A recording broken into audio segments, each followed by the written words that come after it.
Peace, family. Lions here with another news and commentary.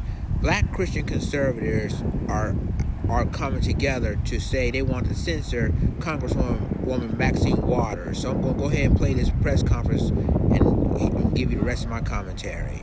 For running Cure, for heeding the call of Deontay Johnson, the founder and president of the Black Conservative Federation, to convene this press conference today. And I also want to thank the bishops who at the last minute decided that yes, we will set aside our schedules to come and support Cure and Deontay in this effort to speak to the nation and to the world that Maxine Waters is not the reflection and face of all Black America.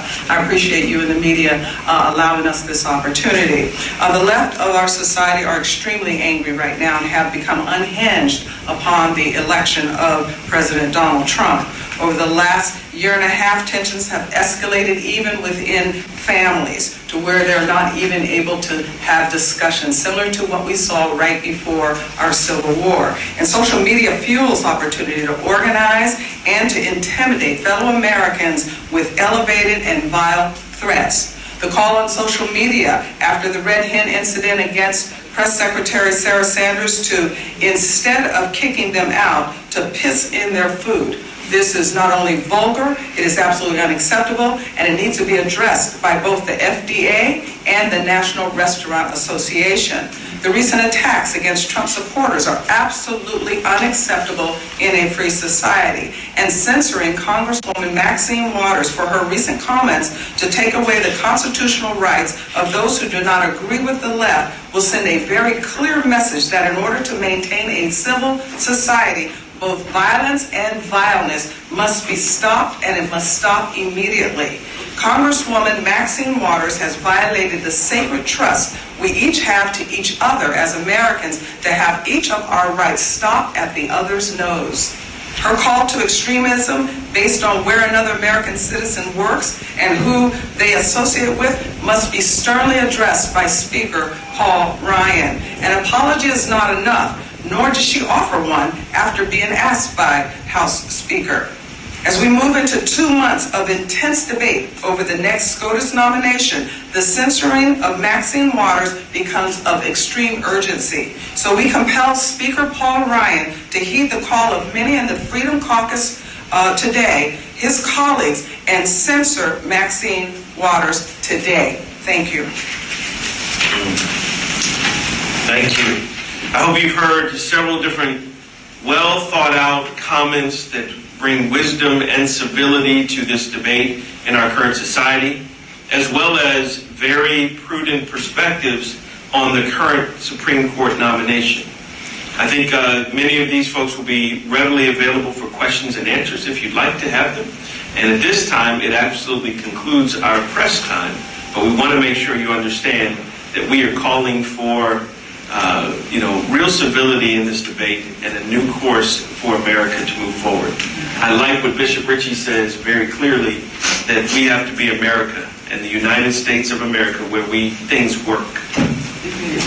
Yeah, if you have any media questions, we would love to answer those at this time if anybody's here. That was the next thing.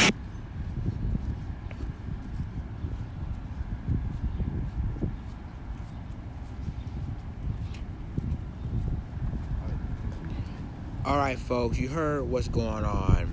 These black conservatives want to censor Auntie Maxine. Now, I want to respond to them.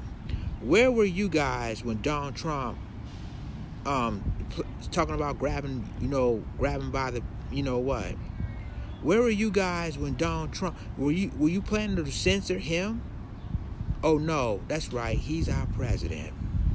Basically, what we're looking at is coons, trying to censor Maxine Waters, but at the same time, y'all not censoring the president. Y'all not censoring conservatives who attacking, who calling racial slurs, aren't y'all? Your own party. And I'm sorry, I'm not going to trying to start up stuff, but at the same time, let's call a spade a spade.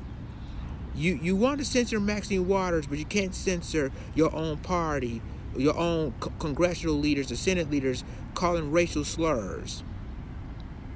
Some of them are running for political office, and y'all not saying a damn thing. Some are basically neo-Nazis or ex-Nazis, and y'all don't say a damn thing. See, this is what I have a problem with. You guys want to censor Maxine Waters, but you can't censor your own party, members of your own party that plan to run for Senate and congressmen, who basically, you got one in Illinois who's basically ain't afraid of being a racist. Of course, he going to basically be a former Nazi himself. And yet, y'all not even censoring the people that's running for in your party. I'm telling you guys, this is really getting out of hand. These coons right now, I'm just so fed up. This is why I said that this is important, you guys, that if they censor Maxine Waters, we need to call some congressional Republicans to be censored as well. And again, I'm not supporting Democrats. I'm not a Democrat or a Republican. I'm an independent. But fair is fair. If you want to censor Auntie Maxine, why don't you censor other like Sheriff Arpaio or others that running for your wonderful political office in your own party? See, this is why I said these coons right now, this is ridiculous. This is outrageous. And like I said, we all need to be speaking out against who really needs to speak it out, and that's the 45 and these congressional Republicans who making statements, racial comments. Some are congressmen, senators who making racist comments, but they had to backtrack their statements. And don't forget, like I said, did I forget about 45? But this is getting out of hand. This is getting ridiculous now, and it shows that we already know what their loyalties lie. As long as you're Republican, you're good with them. Okay, leave a comment, tell me what you think about this video, share this video, subscribe to my YouTube channel, subscribe to my reaction channel, and subscribe to my Black Junction channel for more news and commentary. With that being said, this is Lions Den signing off. Deuces.